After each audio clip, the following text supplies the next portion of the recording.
Cool. Well, welcome everybody. I'm Nancy Ford. I'm a professor of physics at Simon Fraser University, located near Vancouver, British Columbia, on the traditional territories of the Coast Salish peoples, specifically the Musqueam, Tsleil-Waututh, and Squamish nations, to whom we're all very grateful for their stewardship of the lands, the beautiful lands on which we work. And I am on the Division of Biological Physics Executive Committee, along with a few others here in this call. And we thought it would be useful to have a sort of roughly monthly series of engagement events online for people to, in the DBio community, to try to build connections virtually and maybe answer some questions and serve some needs for people. So this is one of the events, and Orrin and Shindell very kindly offered to coordinate this for people who are at PUIs doing biophysics research. Just so you know, there's other upcoming events, and I can just show you briefly how to access information about those. So we do post information to the Engage platform and also on Twitter.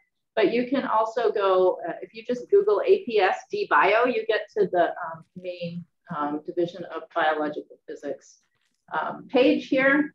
And if you click on workshops and networking, then this takes you to the list of the events that are planned. And so this is the second one of these. Next month, we will be having one about applying for faculty positions, which is perhaps of interest to at least one person that I know of, Avanish. And so please share information about that. There's also the registration Zoom link here. We're having a report from the Bill Bialek and team, who just recently wrote the decadal survey of biophysics for the National Academies. And so they'll be presenting about that and actions that we should be taking to help further the aims that they suggest. So we'll learn about that. We've got teaching biophysics coming up in August as well, later in August. The details aren't here and the link isn't here yet, but it will be soon. It's just getting finalized. Communicating biophysics and so on. So do check out this page for information. And also, we plan to record the event. So if you're not able to attend, but you want to learn about, for example, how to organize a session at a March meeting or other things, you can catch the recording afterwards. So yeah, welcome. And I will turn it over to Orrin to facilitate the rest of this. Great. Thanks so much, Nancy. Hello, everybody. My name is Orrin Shindell. I'm an assistant professor in physics at Trinity University, which is a liberal arts college in San Antonio, Texas. And I'm participating with the community engagement committee for DBio. And we thought it would be a nice idea to have a session, which was kind of a networking event for faculty working in biophysics at PUIs, so that people could meet each other.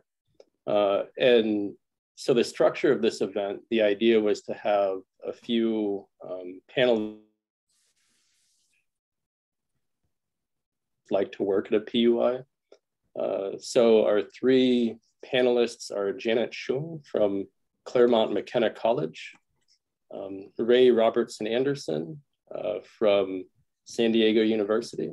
Is it University of San Diego? Yeah, University of San Diego. Okay. And Ben Stottrup from Augsburg University.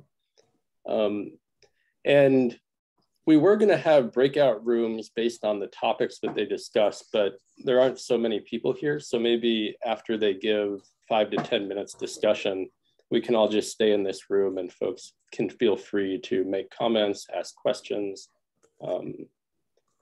And I think that's about it for my introduction. And I guess, Janet, would you like to go ahead and start? Yeah, sure. Is there a way I can, am I allowed to share my screen? Because I have just a few slides. Yeah, let me adjust that. Oh, you should be able to, I think. Okay, are you seeing slides? Yep. Yep, okay. All right. So hi, my name is Janet Sheung. I am assistant professor of physics at Claremont Colleges. And I guess when I heard about this networking event, I thought it reminded me of, the aspect of setting up a lab on a budget. It reminded me of the time I was at Vassar College. It's my previous job. I was a visiting assistant professor. As you may know, visiting assistant professors get no startup. And what happened to me was 3 months after I started that job, a tenure-line professor quit. And the chair of the department offered me the lab, which was set up for acoustic physics. So you will see on this picture, there's a lot of actually foam panels on the walls. That may not be obvious, but anyway, they also said, we have an optical table no one wants anymore, so we move it in there for you. And so that's how I started up trying to do research with students. And I guess I just want to mention a few things that I wish I knew back then. This is definitely not all the tips that, this is not the only things that will be useful, but it's a few things I thought of. Things I wish I knew is, number one, manufacturers have demos. So you basically used items. I'm an experimental biophysicist. I do a lot of microscopy. I build microscopes. And so, for example, I recently purchased an objective at 25% discount. So I just cropped this out of the invoice. It was my lucky day. And if you make friends with the sales reps, you'll often get demos. And so basically, I've gone in a habit of initiating all my conversations with reps with the you'll have demos available. And more often than not, the answer is yes.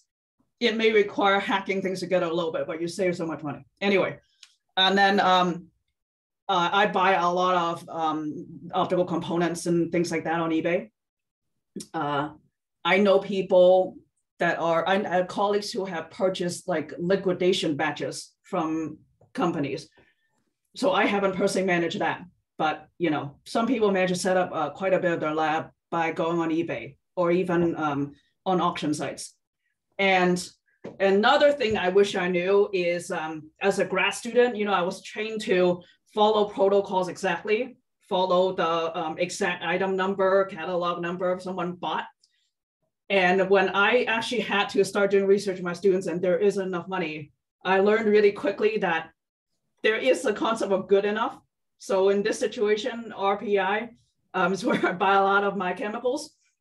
And I would say they are more like 98% pure as opposed to 99.8% pure. And you save quite a bit that way, and it often doesn't matter. So I guess, obviously there are some protocols where it will matter, but often you will still save a lot of money going for the cheaper thing.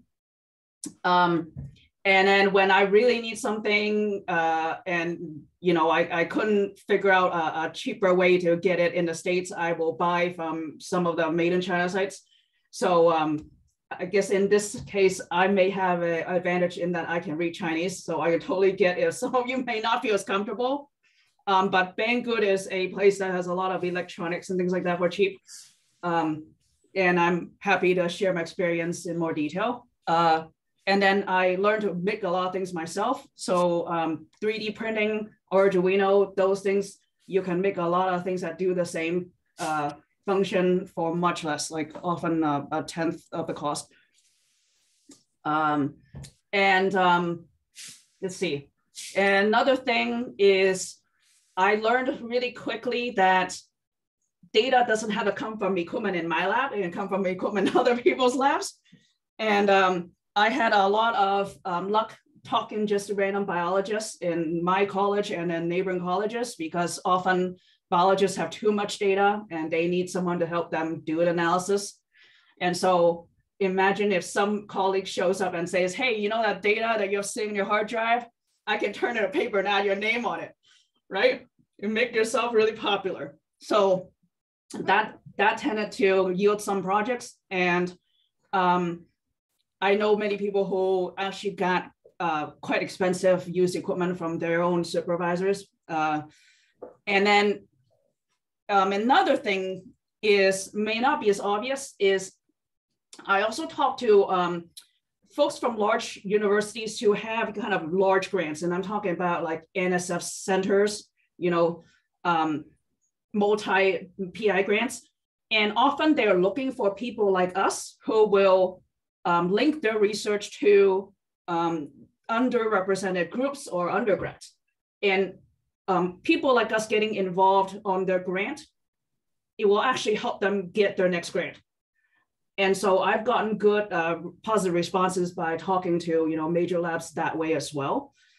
And then I also was able to get some time on equipment and just kind of sample, small amounts of sample by talking with people at research training courses. So for myself, it was Marine Biological Lab. Cold Spring Harbor might have similar things. And so those are kind of summer courses meant for early faculty or postdocs. It's a good way to meet people if you don't already know people who you may want to collaborate with. But anyway, I'm happy to talk more about any of this because I know not all of this will apply to everyone. And then just one more thing is money. Internal research grants is really low, relatively low competition. I've also had luck just talking to my chair and the dean of faculty and telling them, hey, the student really wants to do research with me, but I don't have money to buy these supplies. And sometimes at the end of the fiscal year, they have money they need to spend, they will just spend it on you. So, and then sometimes I was able to get money doing course development, like doing an advanced lab development, but then some of that equipment and supplies can be used in your research as well. Okay. Sorry, I think I'm talking way too long. Let me try to speed up here. I wouldn't consider myself an expert on mentoring undergrads because I think both Ray and Ben probably are at the job much longer than me. Just wanted to share one thing that made a strong impression on me when I was pre-tenure, or I mean, I'm still pre-tenure, but early on, I was at an NSF kind of how to apply for grants workshop. And the program officer showed this thing, which is, I guess, from their perspective, how they decide what to fund. And so basically, when you're at a PhD producing institution, you're more on the high risk, high reward side, which is like this chunk of the high priority. And then at an undergrad institution, you'd want to be lower risk, a little bit more standard protocol, and a little bit more of the value add is in a lot of people doing the same thing over and over. For example, characterizing something, right? Or I have colleagues who have army of undergrads just testing out chemical conditions to crystallize something, on 96 well plates, that sort of thing. Tends to work much better in an undergrad institution because it's not as risky and the time horizon is shorter. And yes, standard operating procedures, I've never regretted a single moment I spent writing those. And I generally assign one student one figure on a manuscript. So a team of students would publish a paper. And okay, sorry, I think I ran out of my time. So I'm gonna let someone else talk, but please feel free to ask me more questions if any of this interests you. Thanks so much, Janet, that was great. Okay, let me unshare my screen here. Oh. How do I unshare my screen? Stop. Okay, there you go. Right, and now Ray is going to talk about grants.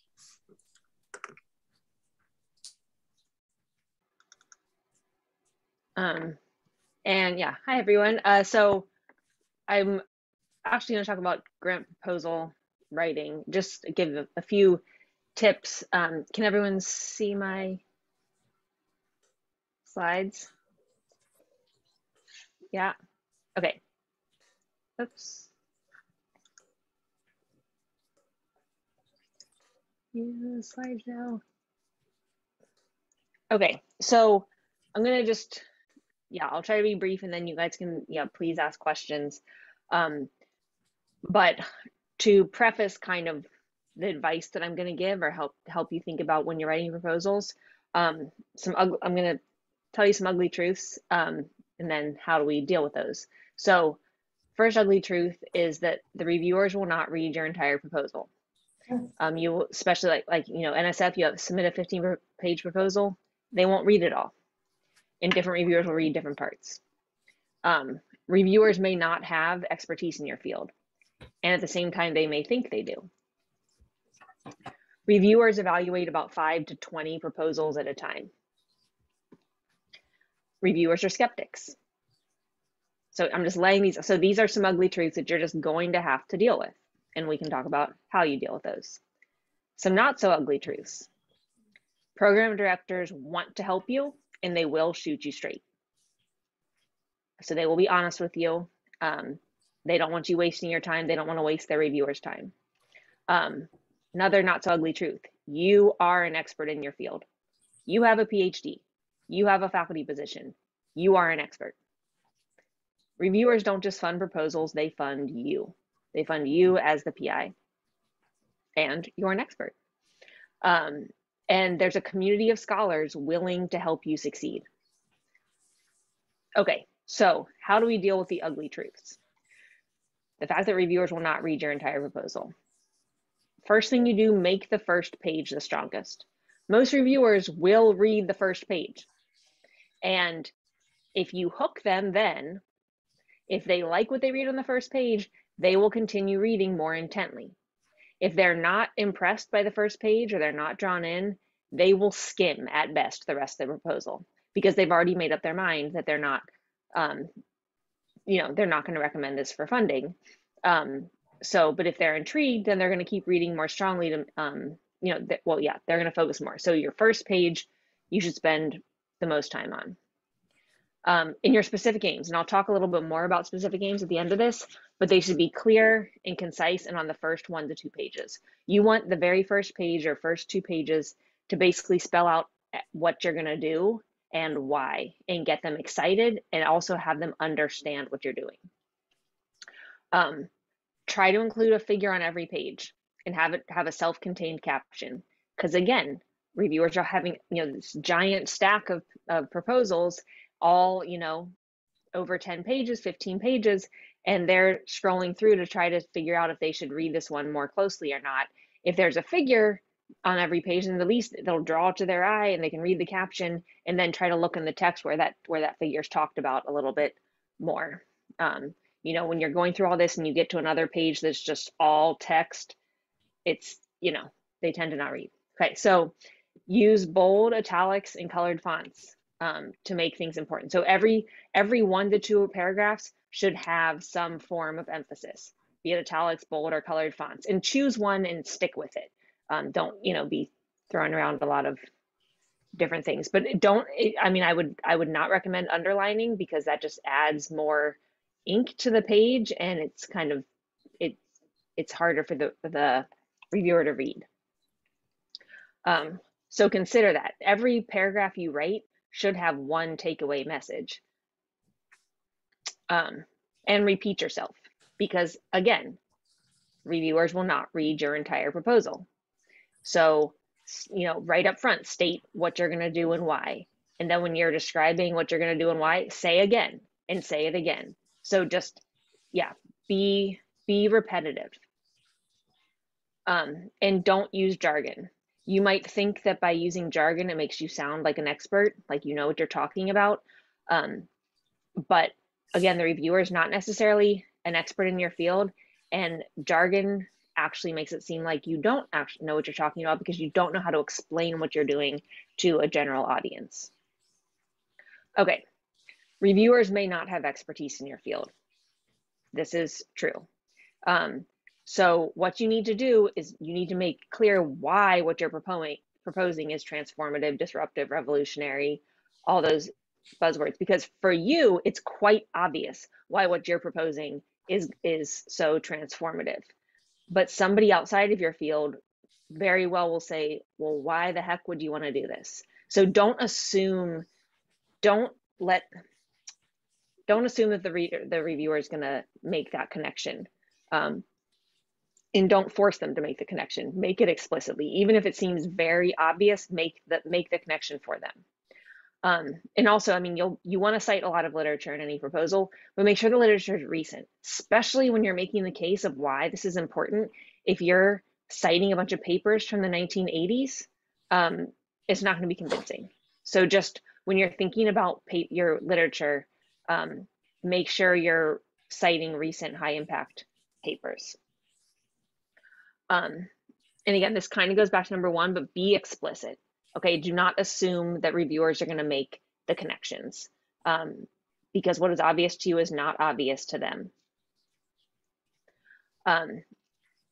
And make your broader impacts strong. So talk about how the research has a broader impact, you know, like what you're actually proposing to do, how that'll have some impact on society and community, and also, you know, how the training your students. So as a PUI, this is your, as a faculty member at a PUI, this is your chance to really shine. Talk about all the undergraduates you're mentoring, all the ways, you know, the strong mentoring infrastructure you've set up, and you know, how funding will enhance your institution, enhance the research infrastructure at your institution, and like, you know, increase diversity, train the workforce. So a lot of times broader impacts are kind of an afterthought, and they're now more than ever, they're really looked at closely, and especially from a PUI, they're looking for your broader impacts. Okay, so reviewers are skeptics. Again, they want to find ways, well, yeah, I mean, since they're having to rank all these proposals, they're looking for things to be skeptical about. So one thing you need to do is tell them why you and only you can achieve your proposed project. So you've sold them, you know, I've already said, make sure you sell them on why the proposed research is important. That's important. But now the question is, well, why are you the person to do it? So you have to make both that case. Not only is this important research, but you and only you have this unique skill set to succeed more than anyone else. Okay, so make sure you make that point clear. And alternatives and pitfalls. I mean, this I'm hoping everyone knows, but this is very important. You cannot, I mean, there is no experiment, there is no proposed research that is totally foolproof. If it is, then it's not worth funding. So anytime when you're proposing to do something, you should always talk about possible pitfalls and what you might do to overcome those. And they can be simple, and you don't have to have one for every single thing, but it's you know, that is an absolute, you will not get funded if you don't have those. And try to make your specific aim as independent as possible and not building on each other. Now it's hard to make them completely independent, but the idea is that, you know, if aim 2 requires success of aim 1 and aim 3 requires success of aim 2, if you don't succeed at aim 1, then the rest of the proposal is a failure. So try to make it so that you can make progress on all of your aims, or at least make progress on aim 1 and aim 2 independently, and maybe 3 depends on a little of that. Provide a timeline. You know, have a table with a timeline. At least it shows, maybe you think it's like a waste of space, but it shows that you've thought through things. You know, you've thought about how you're going to spend your time, how much time things are going to take, and that you've really thought through the project. And also provide collaboration letters. This is really important from a PUI faculty member to establish some collaborations, even if it's somebody, you know, that somebody's going to like send you protein. Or it could be like a collaboration letter from your Office of Undergraduate Research saying that they'll like help with like mentoring students or like provide you resources. Or it's a collaboration letter with somebody that you're doing outreach with, or just anyone that's going to be involved in your research. Provide as many collaboration letters as you can to show that you have a strong network. Be specific about what approaches you'll use and what information they'll provide. So don't, when you say, you know, you're going to determine this thing, say how you're going to do it. And then like make sure you give metrics. If you have preliminary results, show them. And preliminary results can be like published results. That's okay. And if it's just, you know, it doesn't have to be stuff that came out of your lab like a few weeks before. And also list explicitly your metrics and benchmarks of success. So how will you know, like, if you succeeded at aim 1? You're going to do these things, you're going to measure X, Y, Z, and from that you're going to look for this, and based on this you'll know if you've succeeded or not. Okay, reviewers evaluate 5 to 20 proposals at a time. So what do? Hook them early. Again, your first page should be the most important page. Organization is very important. Make your proposal easy to read.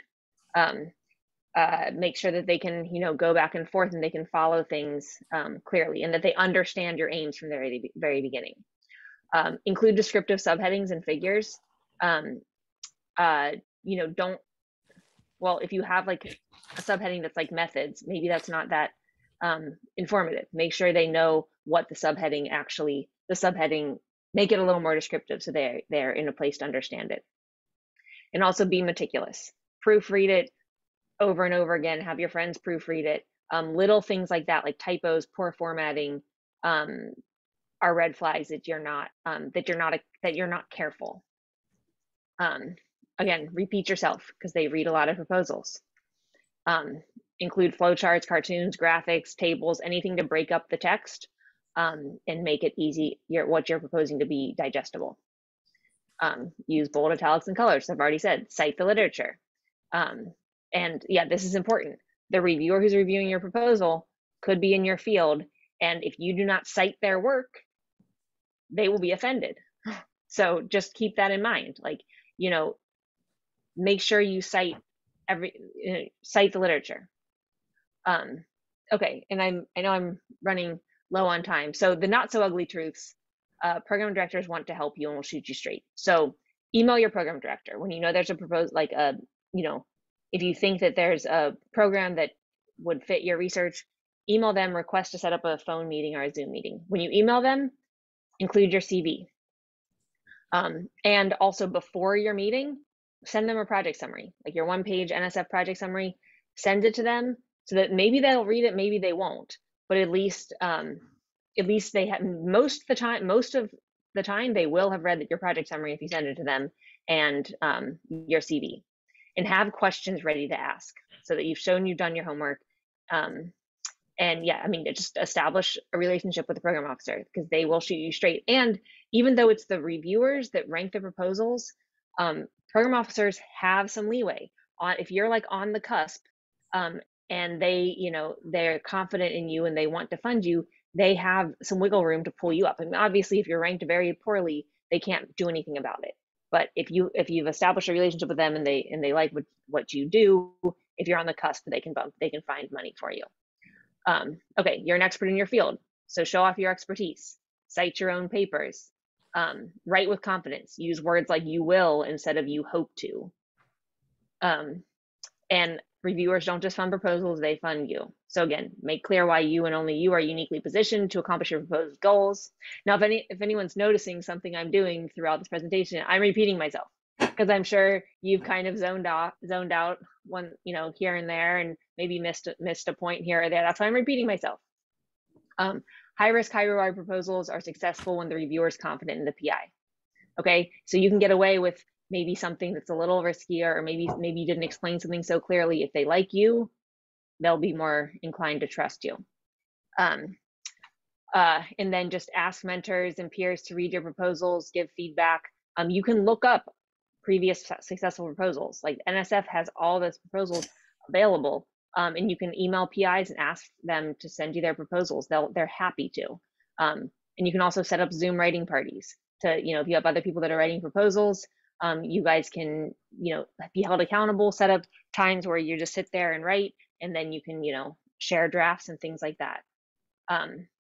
Okay, and I'm gonna stop here. I also have some specific, I'm happy to share these slides with you later, because I have specific things about how to actually write your specific aims. And I also have a link here that are examples of funded proposals, but I'm not claiming that they're good. These are funded proposals. That's all that I'm saying. So read them at your own risk. But yeah, I'm happy to share these share these slides, or I'm happy to send them to Orrin to share.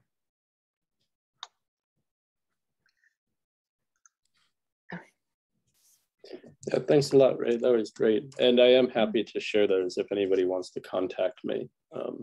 If you don't mind, I can send them out. And I can actually put them in the link too, or put them in the chat. Okay. Okay, so Janet talked about setting up a lab and forming projects. Ray talked about how to get some money.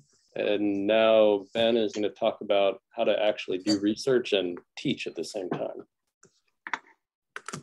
Yeah, that's a big topic. And the first thing that I would say is that I think we lump PUIs all into one group as if they are all the same. But there is a massive difference in PUIs, and then there's also a massive difference in people in faculty and their fields. And so I'll just give you a quick snapshot of sort of my situation. I work at Augsburg University in Minneapolis. It's a tuition-driven school, so we are aware of how our enrollment is doing because that is directly tied to our budget. I have a 3-3 teaching load, so I teach 3 classes a semester.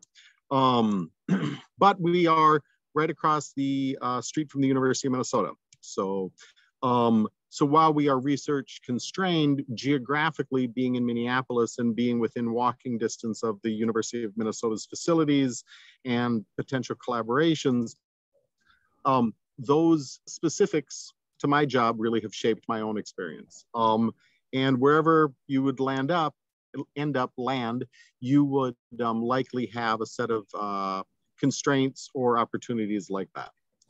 So having attended these type of things before, I think I probably should do my due diligence by saying that one of the ways that people maintain successful research careers at PUIs is that they collaborate. And so you probably heard from Janet and Ray, but it's often noted. I see my internet connection is unstable. I'm sorry about that. The other thing that we hear a lot is that research is seasonal. So that you may not do as much research during the semester as you can during the summer. You should sort of plan things and then pick the times when you are gonna be effective or be productive in the lab. Okay, so those are the standard things that people say, I think. So I think I've hit those marks. What I would say, starting my 18th year as a faculty member and trying to survive, I've still got students in the lab, we're still managing to get publications out, etc., is that organization is super important. You know, I'm through our curriculum in teaching the 2nd or 3rd time. And so if you are recreating something you've already done in the classroom, that's really inefficient. And so somehow, you know, time is always limited, but somehow if you can try to really be organized in how you lay out your classes, how you keep your materials, that's just very valuable. And then I value research, and I think you know, the culture of my institution is to value students, and one of the ways I try to serve that is I try to find money for students, and so I value research to give them opportunities. But if I didn't value research, there are too many other distractions on campus, right, within my local environment that would grind my research career to a halt. If that makes any sense to those of you who've been in this position for a while, but I make it a priority. And then I also have come to realize that some of my job is just doing chores. Grading sometimes is a chore, and I just need to grade, or sometimes writing is a chore, depending upon what it is. Writing letters of recommendation for pre-meds that I may or may not have had a super close relationship to, but it's part of my job, and I don't want it hanging over me, so I just do my chores. And then I'll just underline again, I think at a PUI, there are just more risks to being distracted with campus politics or all kinds of things like that. And, you know, if you want to teach well and research well, maybe you have to make a choice to avoid some of those distractions, right? And pick your battles or pick the things that you want to really contribute to. So that's sort of my second layer of thoughts on advice and things. And then I have one last set of thoughts, which would be things that I've realized as I get older. One is that in a career, your productivity windows, right? There are productivity windows. So, you know, at a certain point, you may have aging parents that you have to take care of, or you may have, you know, relatives dealing with illness, or, you know, young kids. All of those things are also pulls on your time and important. And so when you recognize that, hey, I actually can go into the lab and be productive and don't have to have anything else on my mind, and I'm able to do good work, I've come to value that time and feel fortunate for it, and then sort of really try to make use of that time, right? Because I remember with my first child, you know, thinking, oh, I'll get up and grade at 5 a.m. I'm a morning person, it's easy. But then, you know, at 3 or 4 a.m., your child is sick. And so suddenly, you know, your next few hours are diverted in their plans. And so best to try to get as much done as you can when you can, and take advantage of the hours you have to do things. And then, you know, I've seen a lot of things on academic Twitter or in the Chronicle about how people are leaving the academic careers, etc. You know, I think these jobs are just too big to be done well, or to be done the way a lot of people would define them as well. And so again, I think you have to pick the things that are going to be valuable to you. So I try to avoid, I try to be useful, but avoid campus governance, because that would take me out of the lab. And I figure once I'm not in the lab anymore, it would be hard to continue to maintain my work. So is that about teaching and research? Maybe, maybe not. But I would say that actually your students are in front of you sort of day in and day out. And so they demand your time, and it's easier to be held accountable by them and do right by them and do decent in the classroom.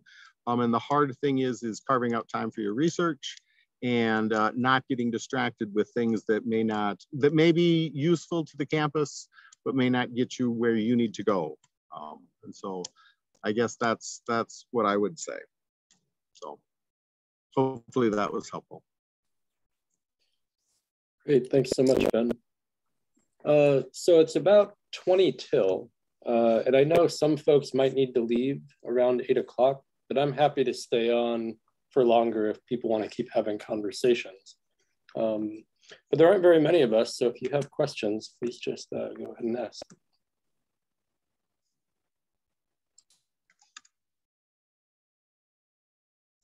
Might I suggest actually that we maybe, since it is a small group, it might be nice to introduce ourselves, I guess, just because I'm excited both to meet the panelists and just there aren't too many opportunities, I guess, to gather PUI folks. I mean, maybe there are, and I don't know about them yet, but for one of the reasons I really wanted to come to this, I'm Kate Jensen. I'm at Williams College in the physics department, and I was just really excited both to hear from the panelists, but also to meet some other fellow faculty who are sort of peers and colleagues, and to re-meet, I guess, in Michael's case. So. Yeah, that's a great. Hello, everyone. It's nice to meet you. Did you say you were at Williams College? I'm at Williams College in Massachusetts, yeah, in the physics department. And an assistant professor, but getting towards the end of my assistant professor time. Okay. I can go next. I'm Orrin Shindell. I'm an assistant professor, also going up for tenure in the fall. I'm at Trinity University, which is a liberal arts college in San Antonio, Texas. We're a school of about 2,500 students, and I do biophysics, primarily experimental biophysics. mostly bacterial motility and also some membrane stuff. I can go next. I'm Sarah. I'm one of the APS DBioXCom members that Nancy was talking about, and I'm actually covering this for the newsletter. So thank you so much for the very detailed description of all the things involved in teaching and research and balancing them and doing grants. It's all going to appear. I'm at the same place that Janet is.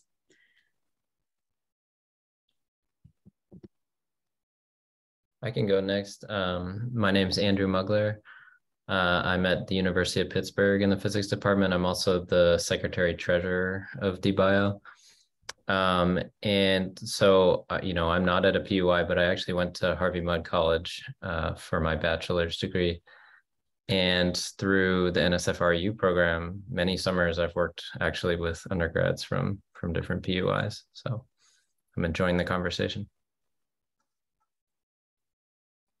I'll go next. Hi, everyone. I'm Mikkel Jensen, and I'm at California State University, Sacramento in the physics department. I also do mostly experimental biophysics, although we had some students working on computational projects as well. So most of our stuff is mechanics, so rheology. We do some microbiology, but a lot of bulk rheology too. So that's the kind of stuff we do. And I will absolutely seconds the fact that collaborations are essential. That's been my experience too.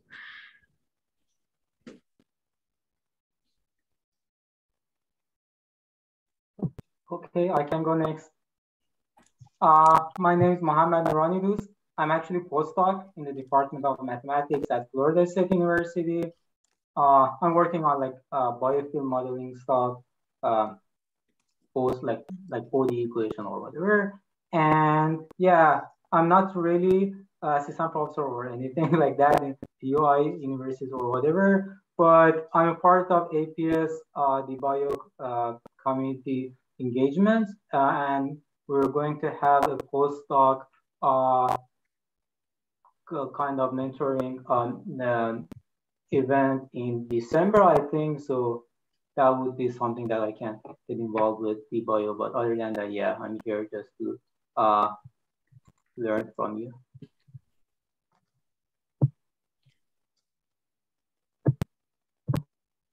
I can go next. Hi, everybody. My name is Avnish Narla. I'm not a faculty member. I'm a graduate student, actually, at the University of California in San Diego. I want to be a professor at a PUI eventually. As someone who has always been in our institutions, I don't know what that means and what that's like. So I thought this would be a good opportunity to hear from all of you, and I really appreciate that opportunity.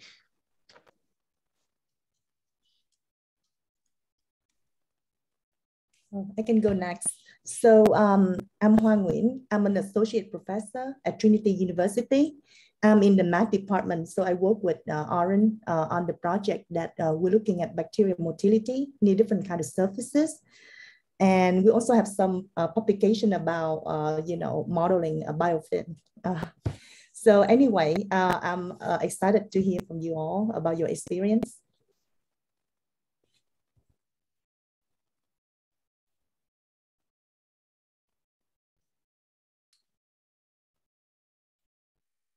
Is that everybody? Well, I'm Brett Green. I just finished a PhD in condensed matter physics at Penn State, and I am very much in the stage of exploring all my options. And there's so much out there that I think I just want to see a little bit of everything. I've had like one serious research experience in academia. As in an R1 institution, don't really have any experience with research at a PUI or anywhere else. And so I figured I'd start, asking around to find out more.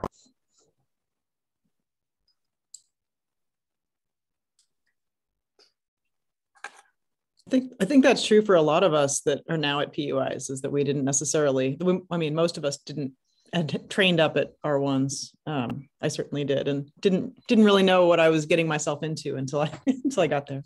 But Ben, I was wondering, I found your comments about like prioritizing what's important and trying to stay away from campus governance and things like that may or may not be important to you, I guess. I found that kind of empowering, I guess, to hear as a piece of advice, because that's kind of my instinct as well. But there's also, I feel like there's maybe, do you ever have trouble kind of towing the line of not, I guess, saying no to things while also still kind of feeling like a good citizen of your department? Or are you able to make it clear that you're serving your sort of department and school via your research and students? And clearly, that's something that I've wondered, especially as I get, look ahead towards getting more senior and maybe having more requests. How do I say no? So without seeming like I just don't want to play, essentially, or something. Yep. I want to be fully transparent. I probably am not the best person at not saying no, or at saying no. I'm probably not the best person at saying no. So, there are a bunch of ad hoc, two things. There are a bunch of ad hoc things that happen on campus that, any semester or any year, could draw you in. And so in the last few years, right, at my institution, right, the role of the honors program, I might have thoughts on that, but nope, sorry, I'm not gonna really be super engaged about that, because I have other colleagues who are smart and valuable, and they will think about it, and I will just trust that their decisions are good decisions. So that was part of it, right? And then I think it probably is different for everyone. Some people are gregarious and outgoing, and so that, or some people would have skills that everybody would be looking for. And so then that might make it harder. But I guess I think at various points in my career, I have sort of decided what are the things that are going to matter. We built a new building within the last 5 years. So I spent 6 years really helping the institutional advancement department raise money. And I tried to do that well, and I tried to contribute there. But there were other things then that basically I didn't have time for, and I didn't feel bad about it. Finally, I'd say that, at my institution, we have the chance to move through different committees. I like our tenure and promotion committee because the work is clear, and the meeting time is clear, and I can read files at any hour. And so that's something that works with my schedule. But there are other committees that just, would be sort of expand to fill time, and so I avoid those, if that helps at all.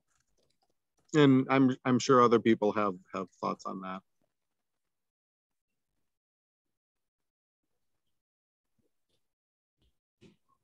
Yeah, I would agree, especially with kind of picking your,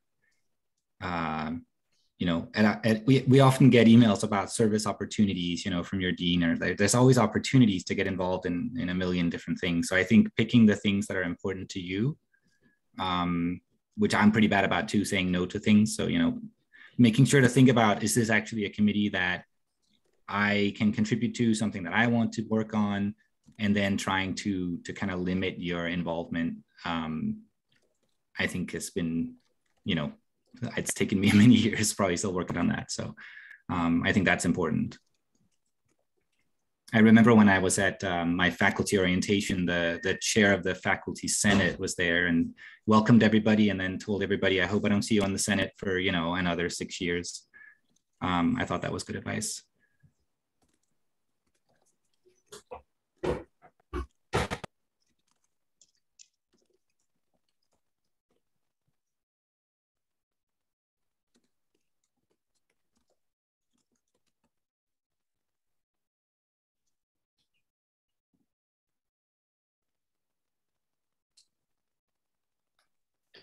Hi all, just to interject briefly, to Catherine's point, when I was trying to organize this workshop, I could not find anywhere a list of contact information for biophysics folks at PUIs. And I'm happy to start compiling one if you want to add your information. I think the link that I just put in there, you should be able to access. Avinash, you can speak up. You don't have to raise your hand. Okay, thank you. So, I had a tangential, a very like distant question, so I didn't want to interject if the conversation was continuing on the topic. But I had a question about departmentalization and how departments are organized and in the interaction between them in PUIs. I mean, in R1s, as an interdisciplinary person, it's frustrating. There is such little interface and contact, but I've always imagined that with smaller departments, there might be more collaboration, even in teaching as much as in research. And similarly, all of you seem to be in physics departments, even though you're interdisciplinary. Is there a reason for that? Well, I'll say, I think, well, we're on physics departments because this is APS, right. DBio. So, I mean, that's my guess why we're all in the physics department. But in terms of, I think, again, what Ben was saying, like lots of PUIs are very different. Your institution will be very different. So like, there's not one set answer, but I think like you still have to be proactive. Like even if all, like at USD, like all the sciences are in the same building, but it's not just a given. When I showed up, it's like, oh yeah, I'm going to form collaborations with people in chemistry and biology and stuff. But like your research time is limited. And so you don't have as much time to kind of just like try new things here and there. I mean, well, in some respect you do, in some respect you don't, but like, you might find that a lot of faculty members, well, yeah, I would say you have to be proactive, look at what other people are doing and seeing if you can form collaborations through, joint classes, joint research projects. It's definitely doable, but it's not a given. I mean, usually like you're closer, usually people, like the smaller departments, you have a better chance of bumping into people and getting to know them. But at the same time, with limited research time, people might be less willing to do it. But it's a great thing. I would really encourage collaborations with people at other universities. I think they're with R1s or with other PUIs, because you can find synergies. I think it would be a more natural collaboration to find somebody that's closer in line with what you're doing at another university. Mm-hmm. I have a question about like training students. Do you have any suggestion on how to maybe like come up with a procedure so that, let's say you train a set of students and they're ready to do something, but then they're going to graduate, right? So then, you have to start a new batch of students trained from the beginning. And I feel like I've been in that cycle over and over, and I take a lot of time on training and couldn't get much, when they're done, right, graduate, then they cannot continue the project anymore. So I just want to know if anybody has some tips on that, Well,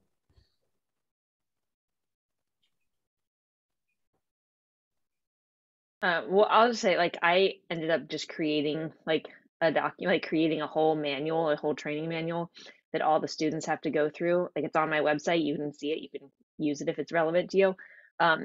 But so any student that starts out my lab has to go through this training module to learn all the basic like wet lab techniques and like optics techniques that we use at a basic level. And so I think like having that has really helped, because then I can at least say like, okay, you don't have to train every single person how to make like a microscope sample chamber, right? Because there's like a written, it's the protocol. And then if they're like, oh, well, I don't remember, you say like, well, just go to the, look in your manual, or like you're supposed to know this, you train someone to do it. And then then it's really important, like when a student's graduating, you should be trying to find, like when they're in their junior year, you should already be trying to find somebody to take over so that you don't have overlap. I mean, COVID really kind of hurt a lot of us because we lost that overlap and lost that training. But yeah, so I think that's important, having like some kind of like manual or having like a documented training thing that you can give to students to start out for the easy things. And then even if you have a senior student, you say like, we'll train this student to, you know, make this buffer.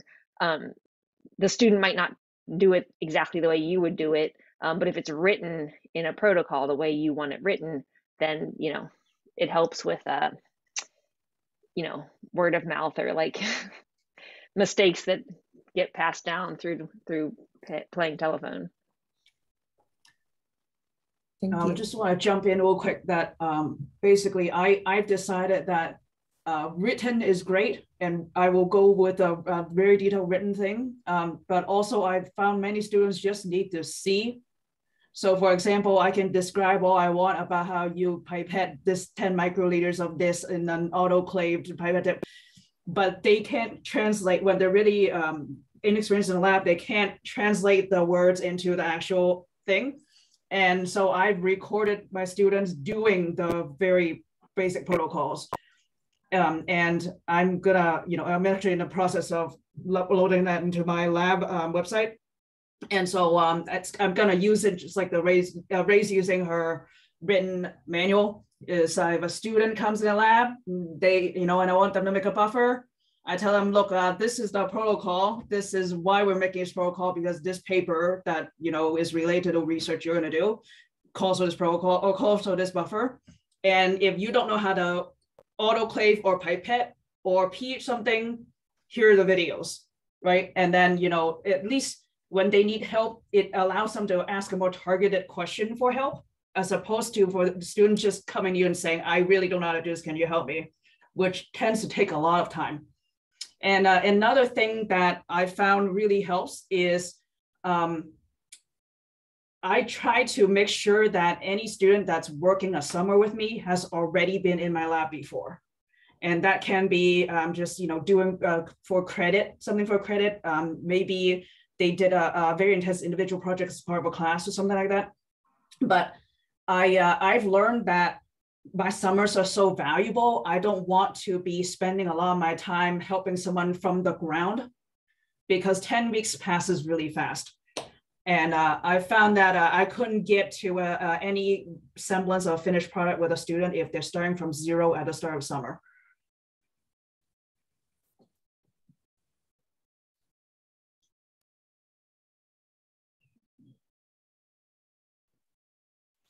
A bit on that note, with respect to kind of more experienced folks in the lab, do you guys have experience hiring either post-baccalaureate students? So I have my first one now who's leaving at the end of the week, and she's definitely been doing a lot of training, or postdocs, because that's something I'm also looking at.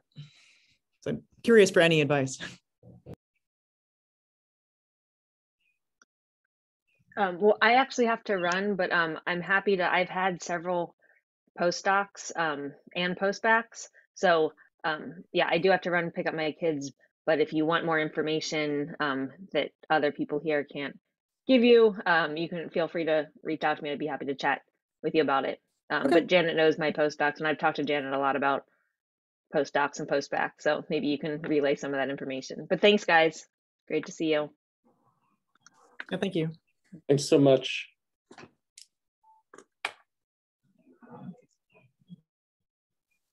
Janet? Ben, I wasn't sure if you were going to speak, so you can go first if you were going to say something. Well, I have been fortunate to have graduate students and postdocs from across the street need to use our equipment, and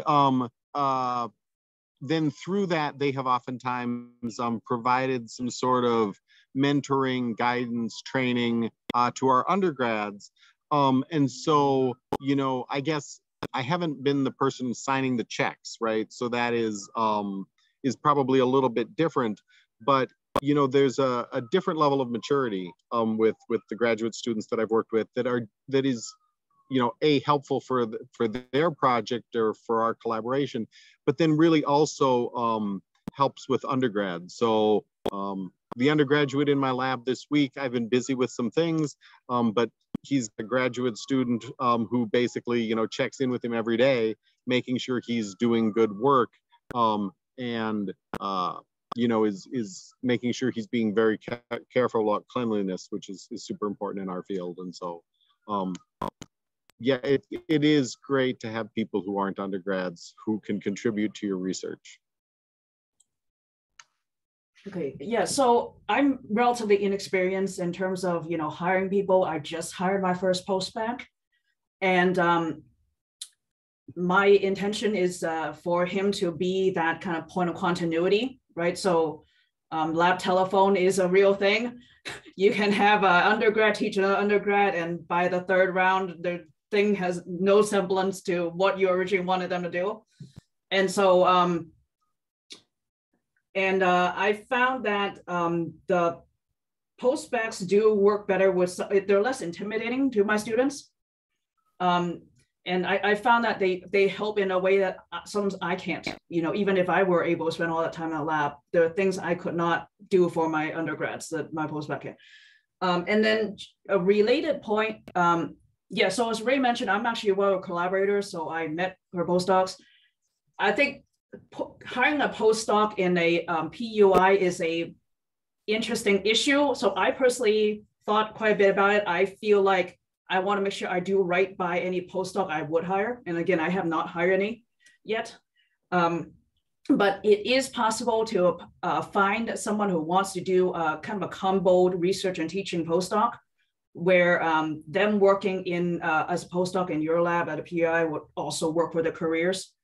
And Ray has had good success finding people like that, though I think currently the postdoc market, job market has kind of gone down. So it's hard to hire right now. And then another point, which is related, I don't know if it's helpful to you, but I know colleagues of mine who actually have on their grants, funding allocating to graduate students at their collaborators labs. And so this wouldn't be a person who is present in your lab, but they would be contributing to your undergrads in the sense that they can be debugging protocols or, you know, talking them through problems or doing some of the more high touch mentoring that maybe we as faculty are too busy with other things to do. And so, yeah, I know people who make grad students work, but yeah, they would be housed at a collaborator and you would need to form a strong collaboration first.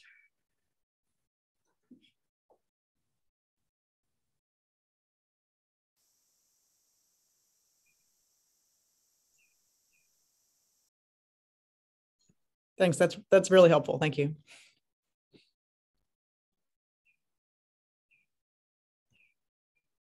Yeah, I think the my situation is probably, I don't know how everybody's situation differs. Our institution is the teaching load is 4-4, so without any, you know, teaching buyout or any extra support, it's pretty hard to get really meaningful research done during the semester. So a lot of it happens during the summer, and our department is undergraduate only.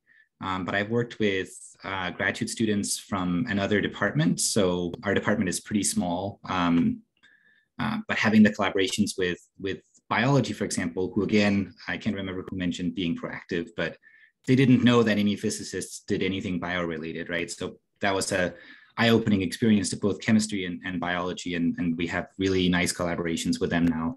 And also with other institutions, I've worked with postdocs and graduate students in other institutions. And actually one of my undergraduate students that we had in our lab is now a graduate student at UC Davis, which is like, you know, half an hour away. So that's really nice too, having not my own graduate students, but having students that are kind of involved where you can, you know, I can be involved in the project. I'm not paying them, but I'm still benefiting from the work that they do and they benefit from the work that I do. So having that collaboration provides some continuity, so that if I have a student that comes on and works with me for a year on a smaller part of the project, then there's still a thread of continuity through me, but also through, you know, through the collaborators. Because yeah, and if I were just by myself in my own lab, it would be, you know, I would be the thread of continuity, which makes it harder. So for me, the collaborations has really been the solution to that.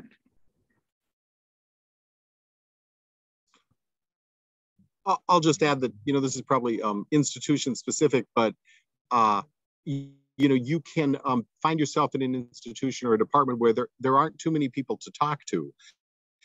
And so interacting with postdocs and graduate students, there's the continuity angle or benefit, but there's also the benefit of just having someone who is, a little bit, who you can have an intellectual conversation with, where you don't recognize sort of having given the student all of the ideas over the course of 2 years and things like that. And so that's just, I think, been also valuable of working with other researchers, graduate students and postdocs, because they're bringing new ideas and fixing your bad ideas.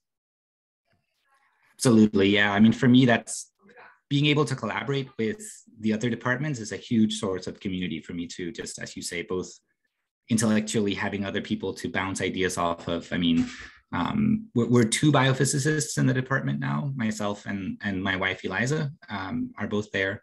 But being able to collaborate, like to have a wider community that extends outside, I think, I don't know how other physics departments traditionally is. I feel like ours is a little bit siloed. So being able to reach outside to the College of Engineering or to the biology department or to other universities is super beneficial in a lot of ways.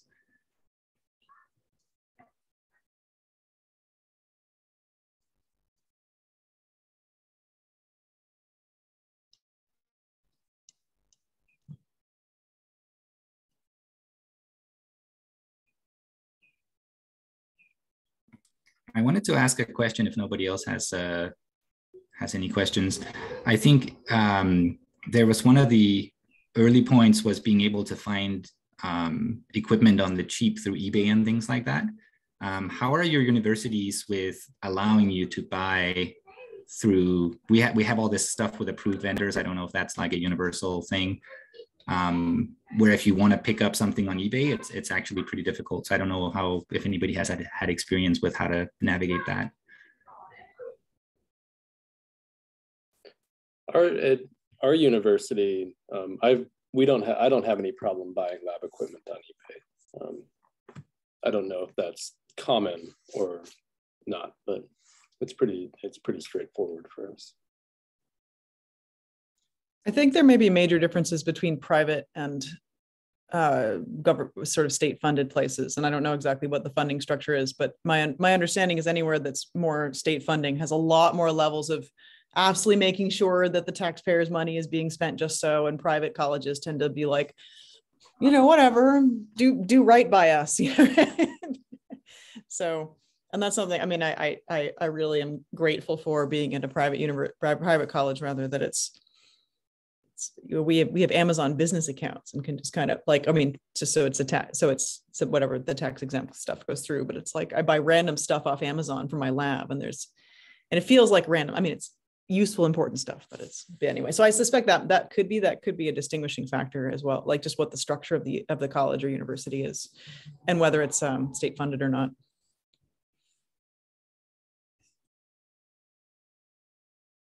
Yeah, Catherine, I think that's probably the big thing.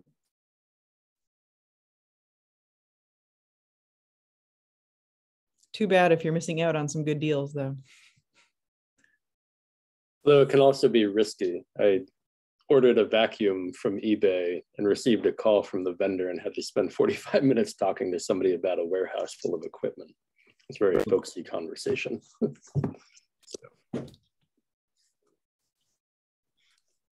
And then, I would say that I sometimes describe my institution as the Wild West, right? Being sort of tuition driven and whatnot. If you can figure out a way to do it, they'll let you do it. But, every once in a while you realize, wow, what were the legal implications of doing that? Shoot, I bet, I once had a student put a freezer on top of his Ford Escort and cart it across Minneapolis so we could have a freezer for the lab. And then afterwards I thought, maybe that wasn't so smart.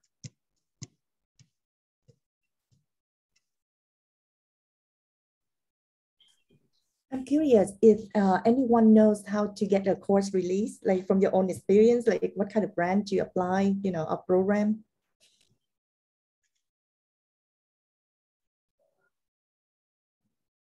the course releases I've had have been funded by the National Science Foundation, and through a CCLI grant many years ago, and then later through an RUI grant. But course releases are a little bit tricky because you could pay yourself to not teach during the school year, but that might cut into your summer funding, right? Because I think the program there are some rules that NSF has about how many months of funding they can provide. Probably also at the program officer's discretion.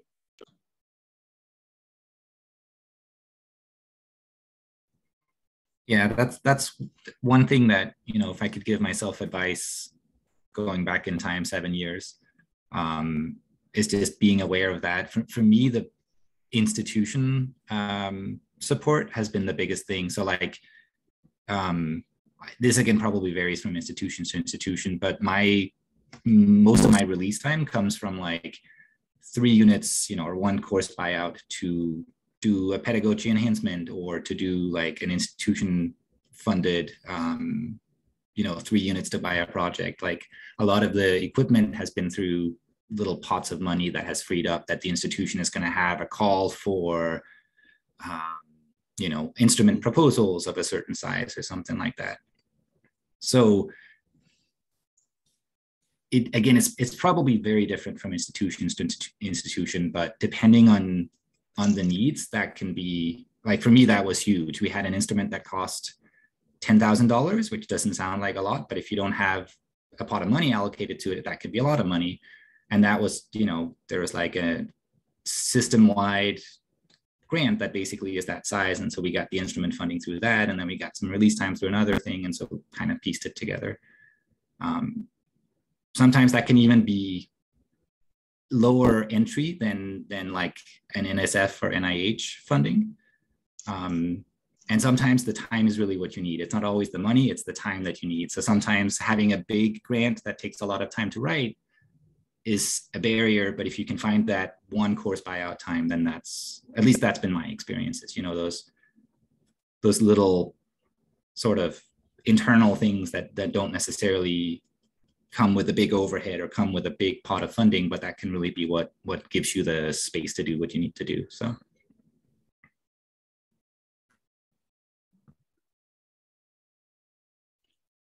This is super interesting to hear about a bit, because I think the party line at Williams, I think I've heard that if you dig in the faculty handbook, you can find the instructions for how to buy out a course, but the party line is it's not done. At the same time, our teaching load overall is more moderate. We have a 2-2 load and a pretty generous sabbatical policy in terms of how often we come up for sabbatical, or we earn sabbatical. So in principle, everyone just sort of said, we'll just wait for your next sabbatical, because they do come. But it's interesting. And one of my colleagues said, no, you can buy out a course. You just have to really, really look for it. And it's much more expensive than other places. But no, I don't know anyone who's done it. And which is a very different mode than just about every other college or university I've heard of. So it's interesting to hear that I've mostly, I guess because I trained up in R1s, like someone else mentioned, I've mostly heard about this in the context of R1s, but it's interesting to hear that it's actually common in PUIs as well, sounds like. Well, let me jump in here.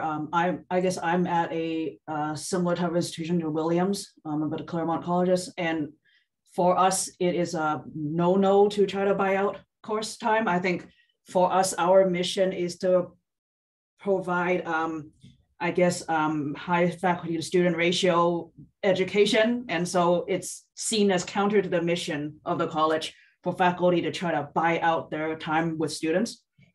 However, when I talk to individual, like dean of faculty level people have different ideas. So, you know, at some point becomes politics. You hit the right person, they may be like, actually, I think this school needs more scholarship.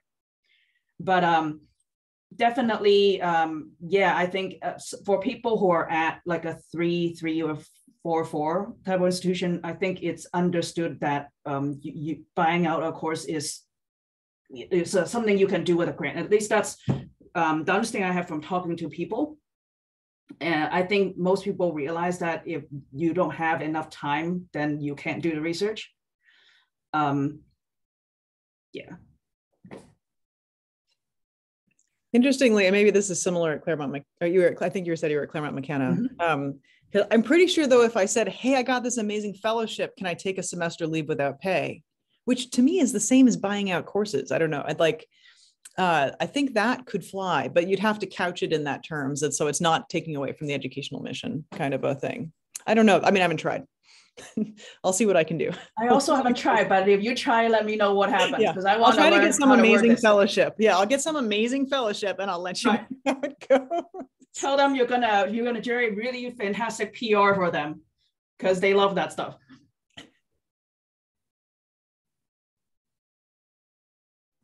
Yeah, I think it changes too with institution leadership, because we have a different dean now than when I got hired, and our RTP policy hasn't changed, but the dean that was there when I was hired had a different vision for what the college should be doing in terms of scholarly work, and of course wanted it to be. I mean, it's student driven. They wanted it to be centered on undergraduate involvement, but they thought that should be more, that the research should be driving more of the undergraduate experience.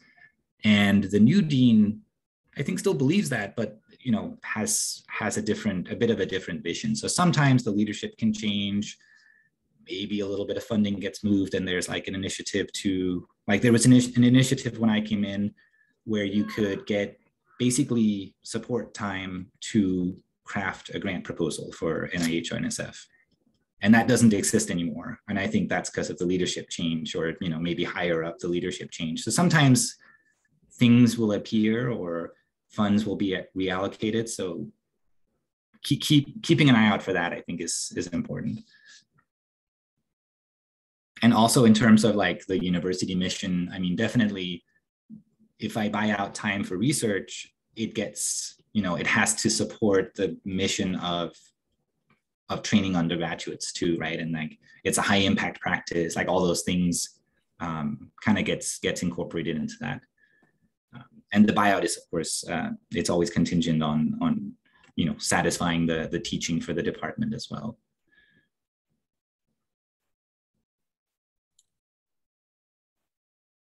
Okay, I just wanted to mention, since some of the audience is people who aren't yet in a faculty position, and I imagine that this conversation is probably really overwhelming for you because it probably sounds like, wow, it's all over the place, expectations. Some can't buy out, some can't buy out. Some are teaching, 4-4, some are teaching 2-2. So I just want to tell you all, like, don't be too scared. Just be aware that there is a wide spectrum out there of basically how you earn your money as a faculty, right? So you can go to a school where most of the value you provide to the institution is just teaching the classes. So most of it is structured coursework. And then, there's another end of the spectrum where it's almost like rich people send their children to that school, almost. I mean, I know the school I work at costs a lot, and I'm very lucky to have many students who are on full rides, and they're not, they actually work their way in.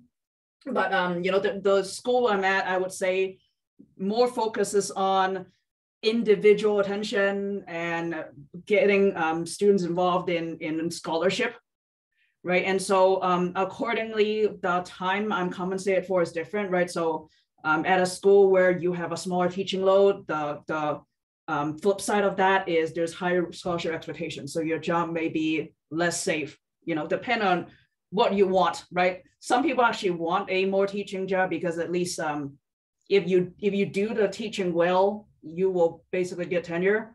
I think the more scholarship intensive school you go to, the more likely it is that there's politics involved and you may not get tenure. So just be aware that the support, as long as the support they give you is aligned with what they expect, it's a good job. And if you have questions, I'm happy to talk to you in more detail. Yeah, just to piggyback a little bit off that point, I think one thing also that I would suggest if you get a job or if you're applying for jobs is to make sure that that your department or your university's criteria for tenure are very clear to you.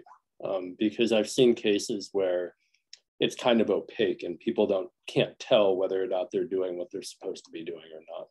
So I think that's one thing to definitely ask about and make sure that your department chair is talking to you and so on and so forth.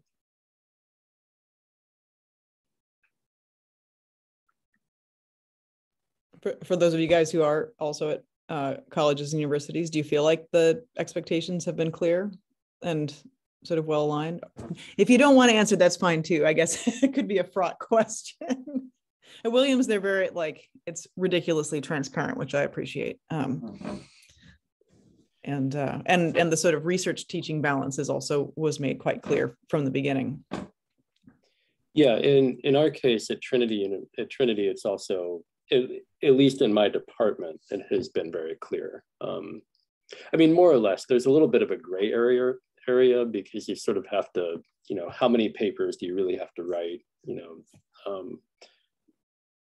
What role in the papers do you have to take? Like some of that stuff can be a little bit flexible, but for the most part, I've had a lot of feedback all along. But I've seen people who have not had that. And so that's why I mentioned it. Yeah. So for us, sorry. Go ahead. No, I was just going to add, I think, again, that's advice I wish I could give myself, back when I was applying for jobs. But yeah, definitely find out like what are the RTP criteria at your institution, because it differs a lot. Like with ours being 4-4, teaching is heavily weighted, research less so than I'm sure at a 2-2 institution, for example. I feel like ours were very transparent though. We actually have yearly reviews where it goes to like the college RTP committee. So you get the feedback every year pre-tenure. So you kind of know, like by the time you write your big final package, you pretty much know, hopefully, what your outcome is going to be. So I felt like I've had feedback the whole way. Yeah, so I also really benefit. I'm only halfway through. I just got the reappointment, but I do feel like the yearly reviews, which we also had, was super helpful. And I forgot what I was going to say. Sorry, someone else can jump in first.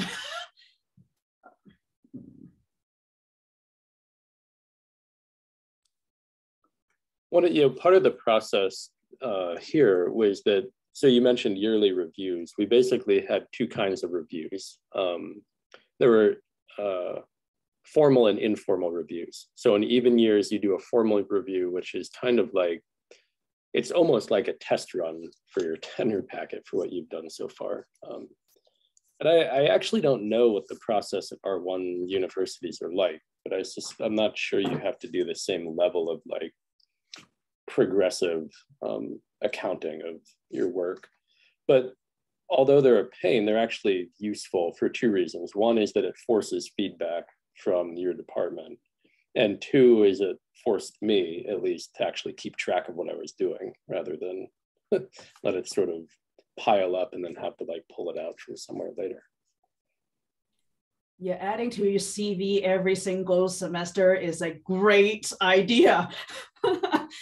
And I just remember what I was going to say is a rule of thumb that I've been told for tenure requirements is you want to bring in, or generally you try to bring in as much grants as you got in startup.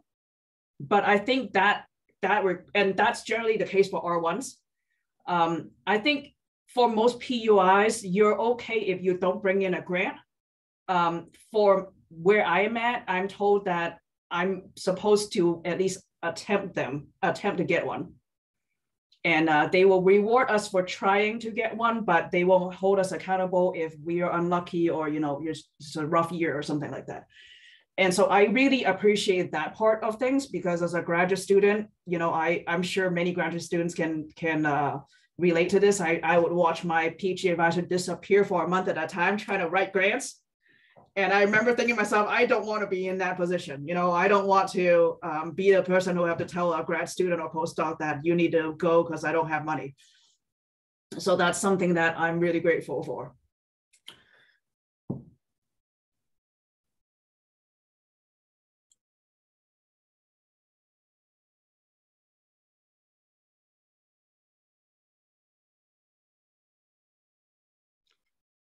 I don't have anything to add on this. It's been a long time since I went through the review process, and I don't think I really, I don't know. I don't think I really got a lot of great feedback, but also, you know, I think that sometimes institutions are happy to have people who are contributing, and they don't want to mess with that, right? And that's another distinction that might exist in PUIs.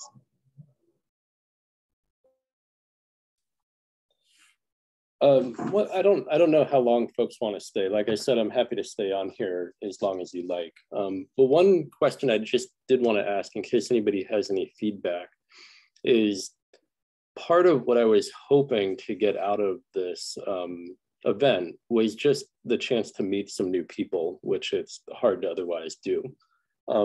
Does anybody have any thoughts or feedback that you want me to take back to the committee that you think would be useful for PUI folks? Other events that we might be able to do, or suggestions? So.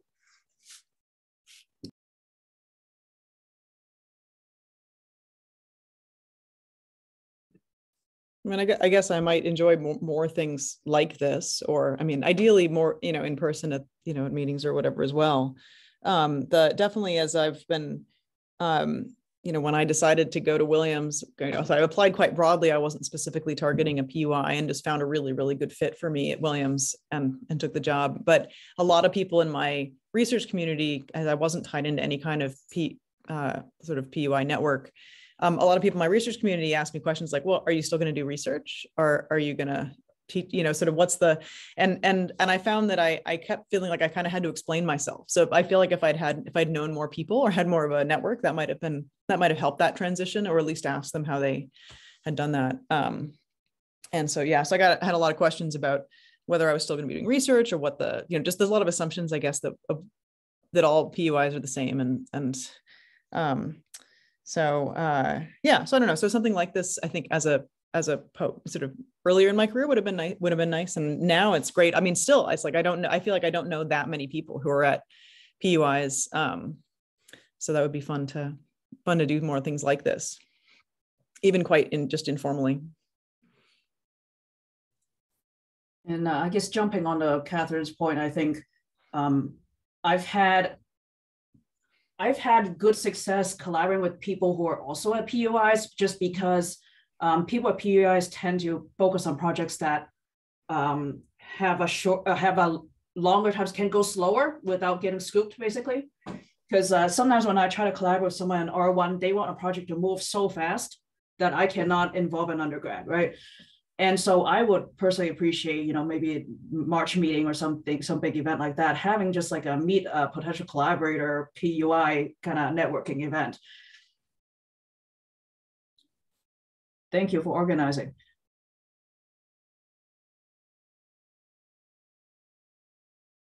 That's in it. Do folks usually go to March meeting? Is that, I typically go.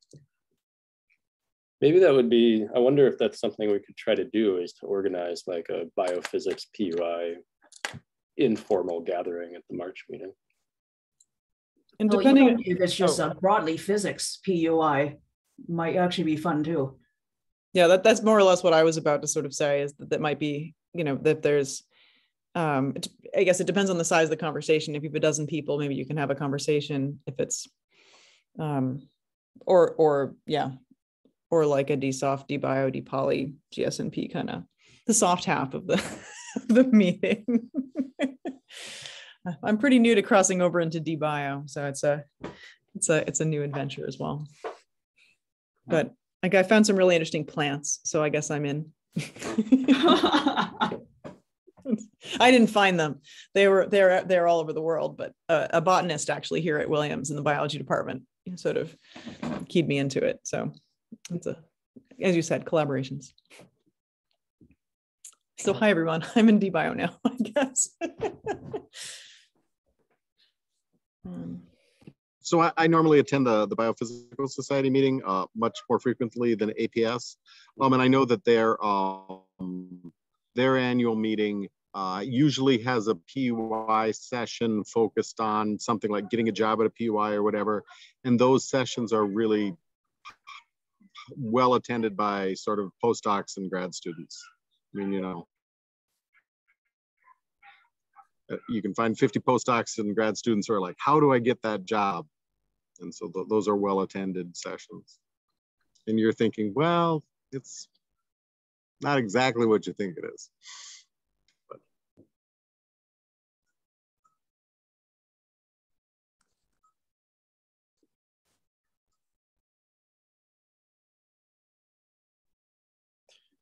Is there anything else anyone would like to talk about before we jump off?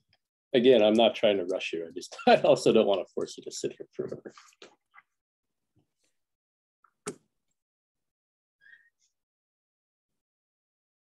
Yeah, nothing more for me at the moment, although it's getting late East Coast, so I'm close to bedtime. Yeah, sorry about the time. No, actually it worked out because I had something else sort of right after work, so it worked out just fine. Okay.